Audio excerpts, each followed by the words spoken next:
Hello students, स्वागत है आप सभी का उत्तर प्रदेश पॉलिटेक्निक के एक नए वीडियो में। और बात करेंगे इस वीडियो में बीटूबी के बच्चों के लिए स्कॉलरशिप 2024-25 के बारे में कि कैसे आपको फॉर्म फिलअप करना है, फॉर्म भरने की लास्ट डेट क्या है, क्या गलती आपको नहीं करनी है, चाहे आप फ्रेश कैटेगरी के स्टूडेंट्स होंगे चाहे रिन्यूअल कैटेगरी के स्टूडेंट्स होंगे। वीडियो को ध्यान से देखेंगे, सारी चीजों को समझेंगे। सबसे पहले तो सभी स्टूडेंट्स से रिक्वेस्ट है कि जिन्होंने अभी तक चैनल को सब्सक्राइब नहीं किया है, चैनल को सब्सक्राइब करके बेल आइकन को प्रेस करके ऑल पे क्लिक कर लेंगे और टेलीग्राम चैनल को जरूर ज्वाइन कर लेंगे, क्योंकि आपको मालूम है यहाँ से आपको बीटूबी से संबंधित हर एक प्रकार के ऑफिशियल और ऑथेंटिक जानकारी सबसे पहले मिलती है।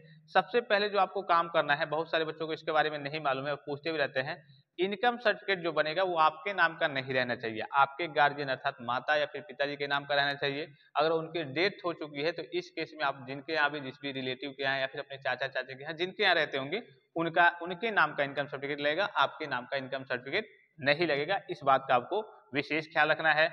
दूसरी चीज है, यहाँ पे ऑफिशियल वेबसाइट पे भी आएंगे तो आपको दिख जाएगा, जो भी आपका बैंक अकाउंट है वो आपका एनपीसीआई से मैप्ड होना चाहिए, अर्थात ई केवाईसी उसमें कंप्लीट हुआ होना चाहिए। अगर आपका एनपीसीआई से मैप्ड नहीं है, आपने फॉर्म को फिलअप भी कर दिया, तो आगे चल के आपका पैसा आएगा ही नहीं, आपका फॉर्म भी रिजेक्ट हो जाएगा और आपका पैसा आ ही नहीं पाएगा बैंक अकाउंट में। तो एनपीसीआई से आपका मैप्ड होना चाहिए, इस बात का आपको विशेष ख्याल रखना है।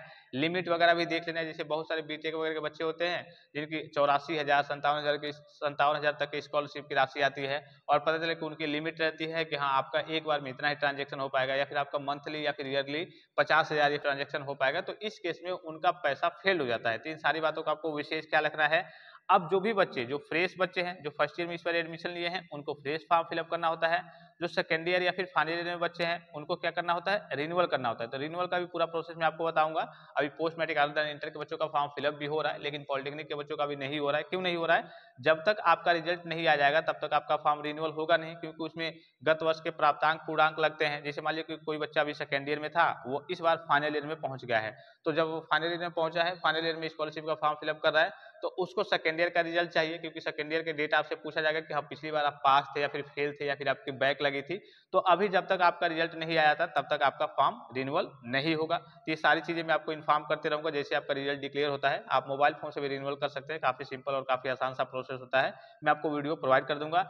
जो बच्चे इस बार फर्स्ट ईयर में है तो उनको फ्रेश फॉर्म फिलअप करना है। सबसे पहले रजिस्ट्रेशन करना होता है, यहाँ पे स्टेप भी आपको दिख रहा होगा, फिर आधार का वेरिफिकेशन, फिर फॉर्म सबमिट करना होता है, फिर इंस्टीट्यूट की द्वारा वेरीफाई होता है। ये सारे प्रोसेस होते हैं, तो उनको सही तरीके से सारी चीजों को देख लेना है। मैंने आपको वीडियो भी प्रोवाइड कर रखा है, फाइनल जो प्रिंट आउट होता है उसका, कि हाँ किस किस सेक्शन में क्या रहता है, क्या चीज आपको फिलअप करनी है। कभी कभी बच्चे गलती कर देते हैं, आपसे पूछा जाता है, एक सेक्शन आता है वहां पे कि हाँ आप इंट्रेंस एग्जाम देकर आए हैं या फिर नहीं देकर आए हैं, तो बच्चे वहां पे जल्दीबाजी में कभी कभी नो कर देते हैं। आप जैसे ही वो नो करेंगे, मतलब कि उनका डायरेक्ट एडमिशन हो जाएगा, और बीटीपी में डायरेक्ट एडमिशन होता नहीं है, तो उनका फॉर्म आगे चल के रिजेक्ट हो जाता है। बहुत सारे बच्चे कह लिए कि गलत तरीके के डेटा को फिलअप कर देते हैं, गत वर्ष का प्राप्तांक पूर्णांक उनसे पूछा जाएगा तो उनको पता ही नहीं रहता है कि हम 10th का भरें या फिर 12th का भरें, इस केस में उनका फॉर्म आगे चल के रिजेक्ट हो जाता है। तो इन सारी बातों का आपको विशेष ख्याल रखना है। मैंने आपको फाइनल प्रिंट का जो कहिए कि वीडियो है उसको प्रोवाइड कर रखा है कि किस सेक्शन में क्या क्या होता है, उन सारी चीजों को देख लेना है, समझ लेना है, तभी आपको फॉर्म फिलअप करना है।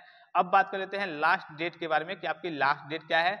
तो देखिए, इस बार जो फॉर्म फिलअप हो रहा है, सभी कैटेगरी की बात करें तो कई शिफ्ट में फॉर्म फिलअप हो रहा है। जैसे अगर SC ST के बच्चों की बात करें तो उनका 3 शिफ्ट में फॉर्म फिलअप हो रहा है, ठीक है। और उनकी लास्ट डेट है 31 मार्च 2025 तक, यानी कि उनका जो तीसरा शिफ्ट चलेगा 1 जनवरी 2025 से लेकर के 31 मार्च 2025 तक, तो उनके लिए तो कोई दिक्कत की बात नहीं है। फिर जो आप जनरल, माइनॉरिटी और ओबीसी के स्टूडेंट्स हैं, उनका फॉर्म 31 दिसंबर 2024 तक फिलअप होने वाला है। उनके लिए 2-3 राउंड है, तो लेकिन आप कोशिश करेंगे, दूसरे तीसरे राउंड के चक्कर में नहीं रहेंगे, कोशिश करेंगे आप कि फर्स्ट शिफ्ट में यानी कि फर्स्ट राउंड में ही आप फॉर्म को फिलअप कर देंगे, क्योंकि आगे चल के फंड की समस्या हो जाती है। पता चलता है कि आपके फंड में, आपकी कैटेगरी के फंड में पैसा ही नहीं, आपका स्कॉलरशिप का पैसा नहीं आएगा, तो कोशिश करेंगे कि आप फर्स्ट शिफ्ट में ही यानी कि फर्स्ट राउंड में ही फॉर्म को फिलअप कर देंगे, कि आगे चल के आपका पैसा सबसे पहले भी आएगा, क्योंकि सबकी डेट अलग अलग है और सबके पैसा आने की डेट भी अलग अलग है, 2-2 डेढ़-डेढ़ महीने के अंतराल में है। तो फर्स्ट शिफ्ट में अगर आप फॉर्म फिलअप करेंगे तो आपका पैसा जल्दी भी आएगा और आने की संभावनाएं कह लीजिए कि 99% से ऊपर रहेंगे, अगर आप सही तरीके से फॉर्म को फिलअप करते हैं तो